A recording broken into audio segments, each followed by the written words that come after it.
யாராவது ஒரு ஆம்பளை புள்ளையோ பொம்பளை புள்ளையோ தகப்பனுடைய வாப்பாட முகத்தை பார்த்து சிரிச்சா அந்த சிரிச்ச சிரிப்புக்கு கிடைக்கிற தரஜா ஒப்புக்கொள்ளப்பட்ட ஒரு ஹஜ்ஜும் ஒப்புக்கொள்ளப்பட்ட ஒரு உம்ராவும் செஞ்ச நன்மை. நம்மில் பலர் 10 ஹஜ்ஜி செஞ்சிருக்கிறாங்க, ஆனா மௌத்து வரையில ரிசல்ட் தெரியாது. ஏற்றுக்கொள்ளப்பட்டதா இல்லையா, கபூலா இல்லையா, செஞ்சோம், ஒரு மாசம் கஷ்டப்பட்டோம், 10 லட்சம் செலவழிச்சோம், இஹ்ராம் கட்டினோம், மினா அரபால வெயில்ல காஞ்சோம், கல் அடிக்கிறதுக்கு 10 கிலோமீட்டர் நடந்தோம். உன ஹஜ்ஜு கபூலா? அல்லாஹு அலம். ஆனால் வாப்பாட முகத்தை பார்த்து ஒரு புள்ள சிரிச்சால் எப்படி சிரிக்குது? பாப்பாட சொத்துக்கள் எல்லாம் எடுத்துக்கொள்ள பண்ணி ஷேப் பண்றதுக்கா?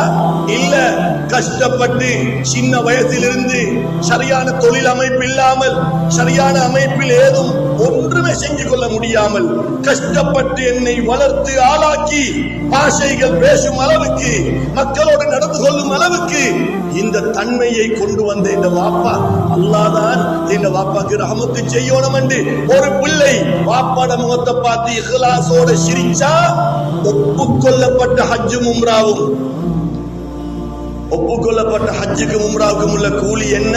சுவர்க்கம். அந்த சுவர்க்கத்தை தாயுடைய கால் பாதத்துக்கு கீழே வைத்து விட்டார்.